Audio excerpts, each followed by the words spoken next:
Selamat pagi Pak Heri, perkenalkan kami dari kelompok 6 Kapsel Pidana kelas B. Sebelumnya perkenalkan nama saya Kizia atau Clarissa Manik dengan NIM 205-24019.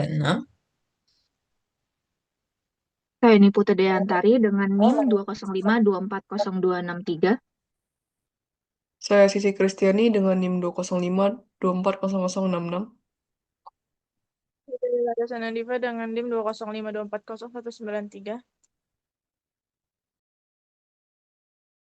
Saya Dik Jaya dengan NIM 205230248. Dan pada hari ini kami akan membahas skripsi yang berjudul Implementasi Asas Ultimum Remedium sebagai upaya mengatasi overcapacity lembaga pemasyarakatan. Penerapan asas ultimum remedium merupakan langkah strategis untuk mengatasi masalah overcapacity yang sudah lama terjadi di lembaga pemasyarakatan. Selama ini, hukum pidana sering dijadikan instrumen utama untuk menangani berbagai pelanggaran, sehingga banyak perbuatan ringan hingga sedang tetap berujung pada pidana penjara. Hal ini memicu overcriminalization dan pemindahan yang tidak proporsional. Asas ultimum remedium menekankan bahwa pidana penjara harus menjadi pilihan terakhir. Penerapannya mendorong penyidik dan jaksa untuk mempertimbangkan penyelesaian alternatif di luar peradilan formal, khususnya bagi perkara ringan yang tidak mengganggu ketertiban umum. Dengan begitu, jumlah tahanan yang masuk rutan atau lapas dapat ditekan. Implementasi asas ini juga berkaitan erat dengan restoratif justice yang mengutamakan pemulihan melalui dialog dan kesepakatan antar pelaku, korban, dan masyarakat. Mekanisme seperti mediasi, penal, diversi, atau penyelesaian administratif memungkinkan banyak perkara diselesaikan lebih proporsional dan humanis. Pendekatan ini terbukti dapat mengurangi hunian lapas, menekan biaya negara, dan menghadirkan keadilan substantif. Dalam konteks overcapacity, penerapan ultimum remedium merupakan kebutuhan mendesak untuk mewujudkan sistem pemindahan yang lebih efektif, efisien, dan manusiawi. Jika dilaksanakan secara konsisten melalui perubahan regulasi dan penguatan mekanisme penyelesaian alternatif, upaya mengatasi kelebihan kapasitas dapat berjalan lebih sistematis dan berkelanjutan. Oleh karena itu, skripsi ini bertujuan untuk menganalisis penerapan asas ultimum remedium dalam sistem peradilan pidana di Indonesia, menjelaskan hubungannya dengan overcapacity, serta mengkaji bagaimana restoratif justice dapat menjadi solusi dalam implementasi asas tersebut. Penelitian ini diharapkan memberikan kontribusi akademik dan rekomendasi praktis bagi pembuat kebijakan serta aparat penegak hukum menuju sistem pemindahan yang lebih efektif, humanis, dan berkelanjutan. Selanjutnya, saya akan menerangkan tentang teori-teori yang kami pakai, yaitu ada teori konsep negara hukum. Pertama, gagasan negara hukum, baik restart maupun rule of law, lahir dari pengalaman sejarah ketika kekuasaan sering disalahgunakan. Karena itu, para pemikir sejak zaman Yunani seperti Plato dan Aristoteles menekankan bahwa pemerintah yang baik adalah pemerintahan yang tunduk pada hukum. Pemikiran ini kemudian berkembang di Eropa kontinental melalui Kant dan Frederick Julius Stahl dengan konsep Restart dan di tradisi Anglo-Saxon melalui Avidisi dengan konsep rule of law yang menekankan supremasi hukum, kesetaraan di depan hukum, dan peradilan independen. Kedua aliran ini akhirnya memengaruhi negara hukum modern, termasuk Indonesia. Dalam UUD 1945 Pasal 1 Ayat 3 ditegaskan bahwa Indonesia adalah negara hukum. Pemikiran Prof. Dr. Jimli Asidiki kemudian memperluas pemahaman ini melalui konsep democratic rule of law. Beliau menekankan bahwa negara hukum Indonesia tidak hanya soal aturan formal, tetapi juga soal nilai-nilai substantif seperti keadilan, HAM, akuntabilitas, dan etika pemerintahan. Bahkan beliau merumuskan 12 prinsip negara hukum mulai dari supremasi hukum, pembatasan kekuasaan, transparansi, sampai partisipasi masyarakat. Jadi negara hukum di Indonesia diletakkan pada fondasi yang tidak hanya legal, tetapi juga moral dan demokratis. Selanjutnya berkaitan dengan hukum pidana, kita mengenal 3 teori pemidanaan. Pertama, teori absolut yang melihat hukuman sebagai bentuk pembalasan karena pelaku telah melakukan kejahatan, seperti pemikiran Kant dan Hegel. Kedua, teori relatif yang melihat pidana sebagai sarana pencegahan, baik untuk masyarakat umum maupun bagi pelaku sendiri, seperti yang dijelaskan Feuerbach. Ketiga, teori gabungan yang mencoba menyeimbangkan pembalasan dan pencegahan. Tokoh seperti Muladi menekankan bahwa pemidanaan harus adil bagi pelaku, melindungi masyarakat, namun tetap bermanfaat dan manusiawi. Terakhir, asas ultimum remedium. Secara sederhana, asas ini berarti bahwa pidana adalah upaya terakhir. Prinsip ini berakhir dari pemikiran Moderman dan Remeling yang menyebut bahwa pidana adalah senjata terakhir negara. Di Indonesia, asas ini semakin penting karena hukum pidana adalah alat negara yang paling keras dan sangat membatasi hak seseorang. Contoh penerapannya dapat kita lihat dalam penanganan kasus penyalahgunaan narkotika di Surabaya tahun 2023, di mana kejaksaan memilih restoratif justice dan rehabilitasi daripada langsung memenjarakan. Para ahli seperti Muladi dan Andi Hamzah sepakat bahwa pemidanaan harus mempertimbangkan kepastian hukum, keadilan, dan pemanfaatan. Jadi, pidana harus digunakan hanya ketika benar-benar diperlukan. Secara keseluruhan, negara hukum yang ideal, teori pemidanaan yang rasional, dan penerapan asas ultimum remedium membentuk dasar penting dalam pembangunan sistem hukum yang lebih adil, proporsional, dan humanis. Selanjutnya, saya akan membahas mengenai pembahasan. Pembahasan yang pertama itu mengenai penerapan asas ultimum remedium dalam sistem peradilan pidana di Indonesia. Dalam hukum pidana, kita mengenal asas ultimum remedium yang berarti bahwa hukum pidana seharusnya menjadi jalan terakhir ketika instrumen hukum lain seperti sanksi administratif atau sanksi perdata tidak mampu menyelesaikan suatu pelanggaran. Gagasan ini muncul dari pandangan bahwa sanksi pidana adalah hukuman yang paling keras, karena hukuman pidana ini dapat merampas hak seseorang dan berpotensi menimbulkan efek samping sosial yang besar. Oleh karena itu, penggunaan pidana harus selektif, proporsional, dan tidak boleh berlebihan. Sejarah mencatat bahwa pidana dulu dipandang sebagai bentuk penderitaan yang memang harus diberikan kepada pelanggar. Namun seiring perkembangannya zaman dan pemikiran, pidana tidak lagi dilihat sebagai balas dendam, tetapi juga sebagai sarana rehabilitasi dan reintegrasi pelaku ke masyarakat. Tokoh-tokoh seperti Van Deben dan Bemelen menegaskan bahwa hukum pidana memang perlu menjadi upaya terakhir, karena selain berat, asas ini berpotensi juga melanggar hak asasi manusia jika diterapkan tanpa prinsip kehati-hatian.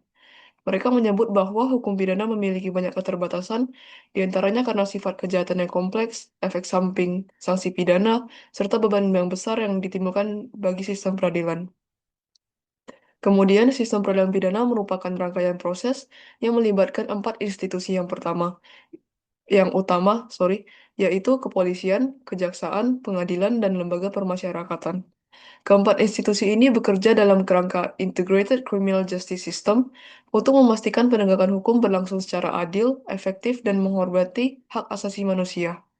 Sistem ini juga berlandaskan sebagai prinsip dasar seperti asas legalitas, asas praduga tak bersalah, asas kesetaraan, asas kontradiktif, asas keterbukaan, asas proporsionalitas, dan akuntabilitas. Prinsip-prinsip tersebut menjadi jaminan bahwa proses peradilan berjalan sesuai hukum dan tidak melanggar hak individu.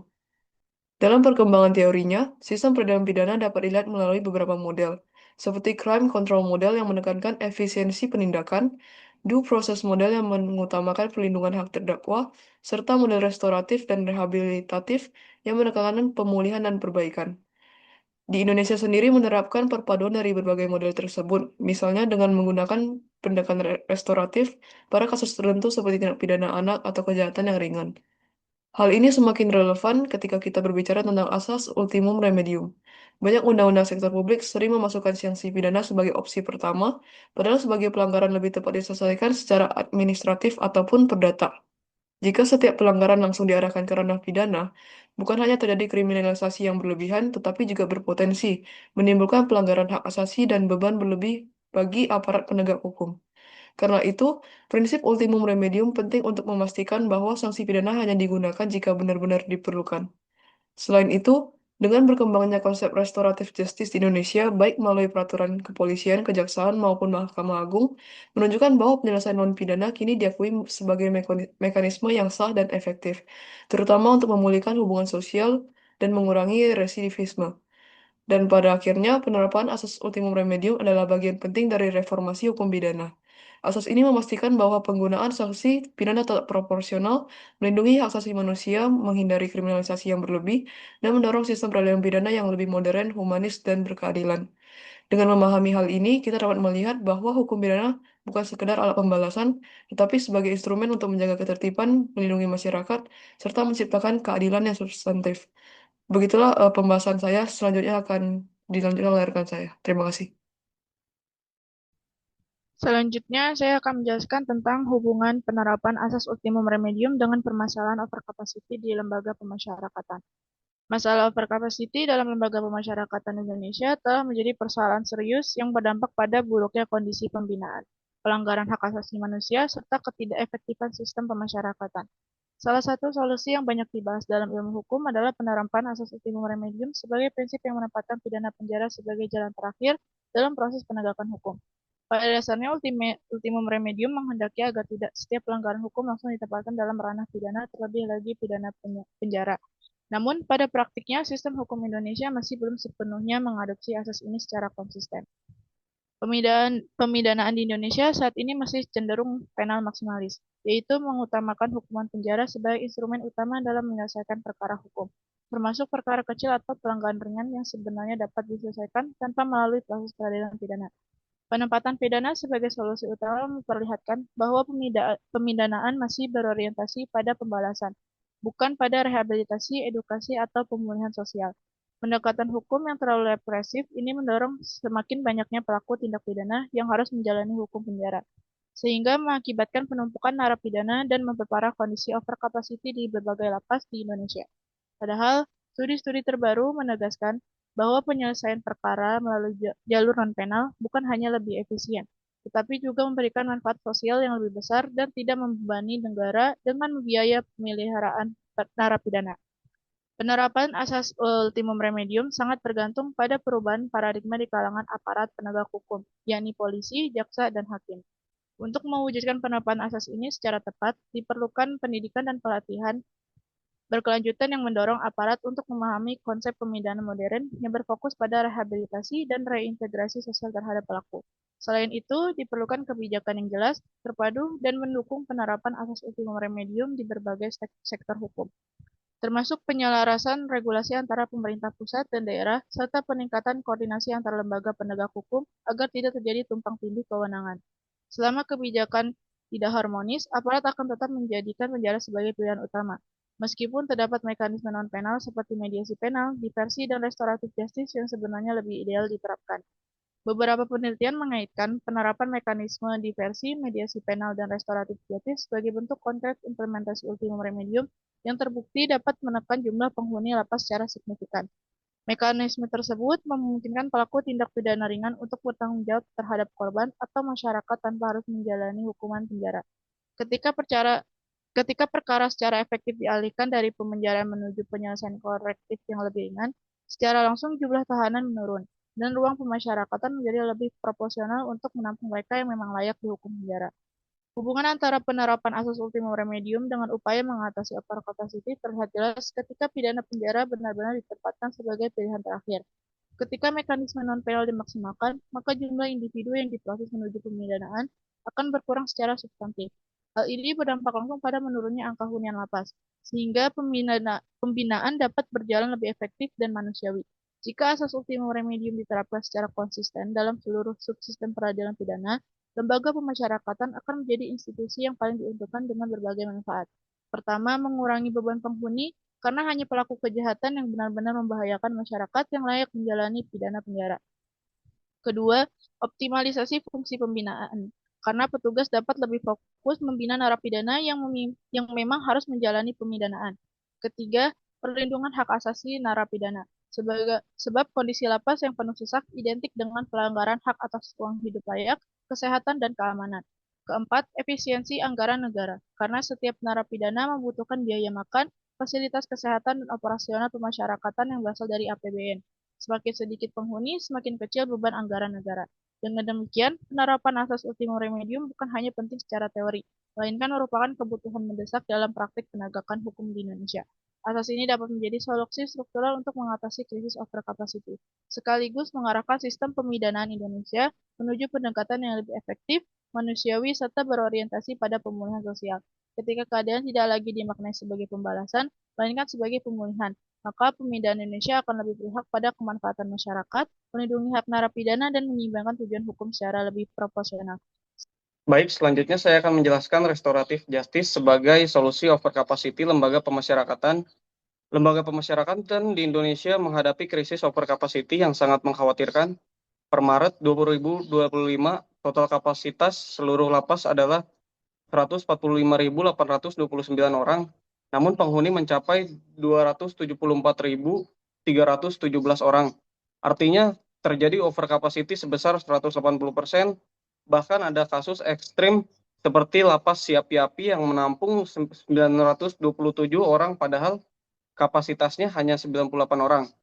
Akar permasalahan ini terletak pada sistem peradilan yang masih menempatkan pidana penjara sebagai pilihan utama, di mana hukuman penjara dijatuhkan 52 kali lebih sering dibandingkan jenis pidana lainnya. Lebih parah lagi, 70% penghuni lapas berasal dari kasus narkotika, di mana mayoritas adalah pengguna yang seharusnya direhabilitasi bukan dipenjara. Konsep restoratif justice hadir sebagai solusi potensial dengan mengimplementasi asas ultimum remedium yang menempatkan pidana penjara sebagai upaya terakhir.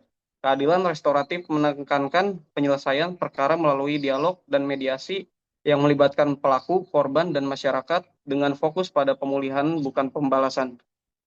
Pendekatan ini telah memiliki dasar hukum kuat melalui Peraturan Jaksa Agung Nomor 15 Tahun 2020, Peraturan Kepolisian Nomor 8 Tahun 2021, dan Peraturan Mahkamah Agung Nomor 1 Tahun 2024.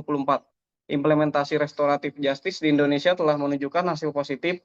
Pada tahun 2023, Polisian berhasil menyelesaikan 18.175 perkara, Kejaksaan menyelesaikan 2.407 perkara, dan pengadilan menangani 464 perkara anak melalui diversi.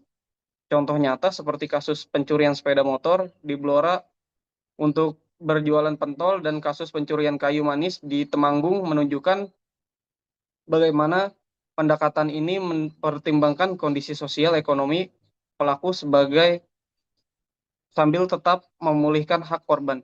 Untuk mengoptimalkan penerapan restoratif justice dalam mengatasi overcapacity, diperlukan strategi komprehensif meliputi harmonisasi regulasi di semua tingkat peradilan, penguatan kapasitas SDM melalui pelatihan intensif, sosialisasi masif kepada masyarakat, perluasan bertahap jenis perkara yang dapat diselesaikan, sistem monitoring dan evaluasi yang ketat, serta kerjasama dengan lembaga rehabilitasi dan sosial. Pendekatan ini sejalan dengan nilai-nilai Pancasila, khususnya kemanusiaan yang adil dan beradab, serta prinsip musyawarah untuk mufakat yang telah mengakar dalam budaya Indonesia. Selanjutnya adalah kesimpulan. Asas ultimum remedium menegaskan bahwa pidana penjara harus menjadi upaya terakhir setelah sanksi lain tidak efektif. Namun dalam praktik, hukum pidana masih sering dijadikan solusi utama, bahkan untuk pelanggaran ringan yang seharusnya diselesaikan secara non-penal. Kondisi ini menyebabkan overcapacity, lembaga pemasyarakatan hingga lebih dari 200% kapasitas, sehingga hak-hak narapidana terabaikan dan tujuan rehabilitasi tidak tercapai. Hubungan keduanya bersifat kausal dan sistemik dari tahap penyidikan hingga pemasyarakatan. Orientasi penal yang berlebihan menghasilkan lonjakan penghuni lapas yang tidak proporsional. Penguatan asas ultimum remedium melalui restoratif justice dan pidana alternatif terbukti mampu menekankan penahanan hingga 30%. Oleh karena itu, penerapan konsisten asas ini menjadi kunci reformasi sistem peradilan pidana Indonesia yang lebih humanis, proporsional, dan berkeadilan, sehingga solusi strategis mengatasi krisis overcapacity. Baik, sekian dari kami. Terima kasih.